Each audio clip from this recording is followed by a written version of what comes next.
Aristotle, who is the most important and second founding father of Western thought, is less interested in the content of literature than in its form.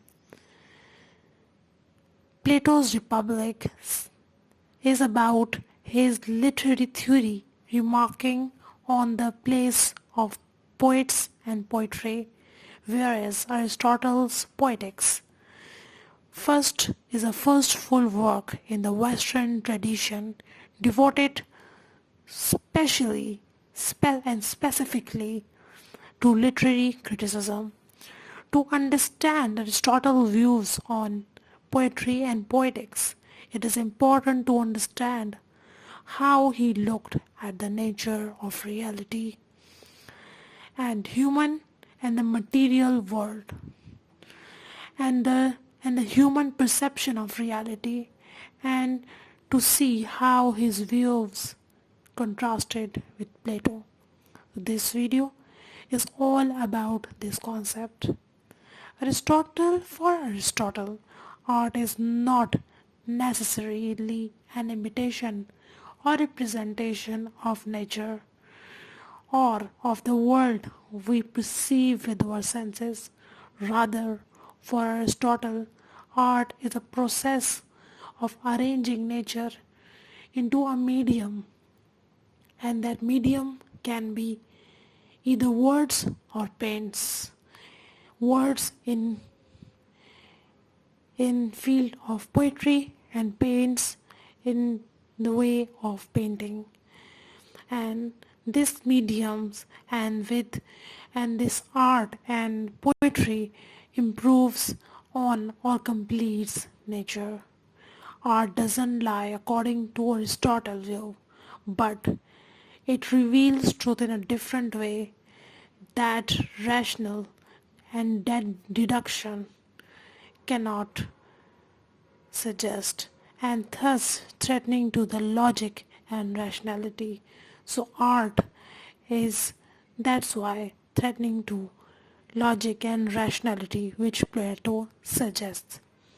Aristotle understands that the pleasure we take in representation conveys another type of truth, not a disruptive or dangerous falsehood, but it's a subjective truth.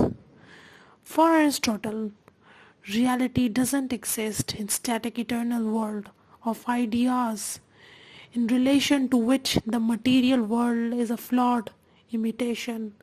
Rather, reality is an ever-changing world of appearances and perception and the ordinary world of things and events.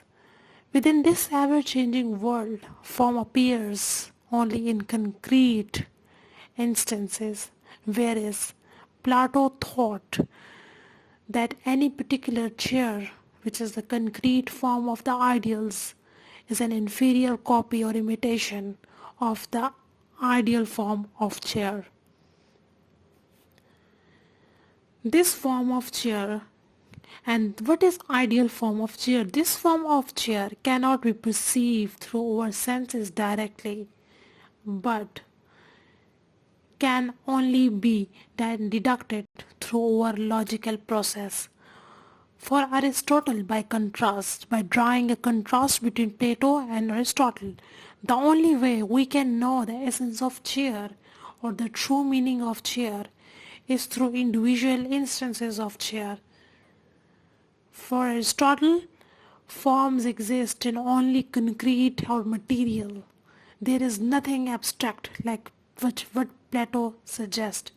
Examples of what form, not in the eternal ideas or abstraction, in the world which we perceive through our senses, things exist according to ordered principle which we can discover. Plato's truth resides in discovering the rules and principles that govern how things work and take on meaning in our material world. Aristotelian thoughts are the foundation of science in Western philosophy. Aristotle instructed was Aristotle was interested in observing specific phenomena like watching someone sit down in a particular chair and then deducting from that how that those observations the rules that governs how all chair behave, such as the principle or rules that all chair must have some sort of seat to support a person's bottom. So what's Aristotle's science? So there are three main points in that. First, Aristotle catalogs and classifies things of the material world. Second is that his method worked to discover similarities and differences in forms. And third, he deduced general principle of organization or taxonomy from the form rather than in the specific operation of any individual. What's Aristotle's science? Aristotle's science is the foundation for the modern biological classification system, that how to classify organisms by placing them within kingdom, class, order, family, genus, species. Aristotle's treatment of poetry, he treats poetry and all sort of art form is just like biology. He is interested in discovering or creating ways to identify characteristics of various forms of poetry and then developing systematic categories through which to classify these forms.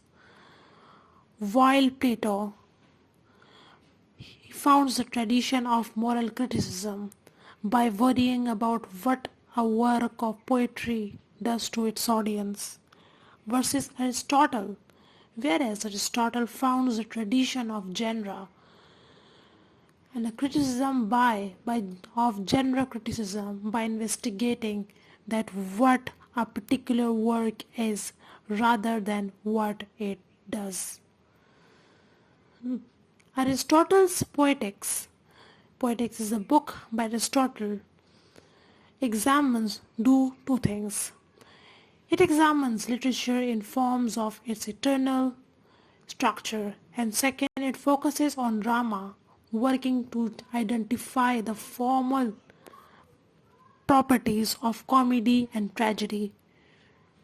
Comedy, according to Aristotle, must deal with base people, with peasants and average people, whereas tragedy is based on the life of nobility.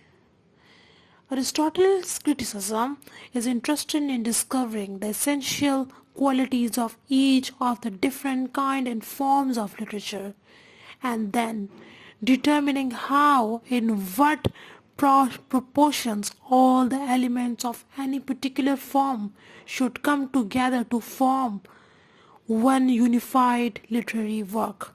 For Aristotle, artist doesn't imitate nature or copy it, as presumed by Plato, but rather artists and poets take something from nature, puts it into a different medium of words or paint so that it doesn't inhabit in its natural state. For example, a cherry tree exists as a concrete object in the natural world, and we can classify it according to its similarities and differences from other kind of trees.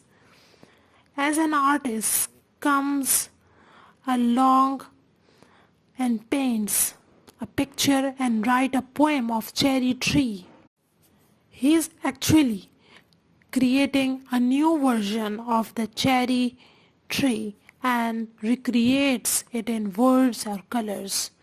And the words and recreating something in words and color is a process of putting the thought of a thing or the experience of a thing into a medium, into a new medium. Aristotle's artist is not just an imitator but also a creator in this way. To Aristotle, art artists are important because because art imposes order on what might be otherwise be a disordered or chaotic natural world. Like in particular, like literature in particular imposes a particular kind of narrative order on events so that what is described in words has a beginning, a middle, and an end. For Aristotle, there are two things important. Art and literature is thus a complete process that the natural world leaves incomplete. And second, nature merely presents us with events and phenomena, sensory experiences like the sight of cherry bloom, while art, by creating an order in which to understand those events and experiences, provide us with their meaning. Thus, art and literature are positive social forces according to Aristotle, rather than dangerous that Plato feared. Rather than just arousing emotion which threatens a citizen's love of reason, Aristotle's artists create order and system and help citizens find pleasure in representation of understandable and meaningful reality. With Plato and Aristotle, we see the emergence of two important fundamental strands or traditions in Western thought about art and literature. First is of moral criticism, and this shows the concern with content and effect of a work of art and literature, and this tradition follows Plato. And the second is the concern is formal and aesthetic criticism, which follows Aristotle and says that and shows the concern with the form and unity of a work of art. And the 20th and 21st century literary critics follows or uses one of these trends or the other.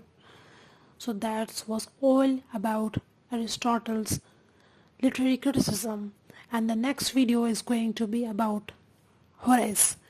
So make sure that you subscribe to this channel to find new videos. Thank you.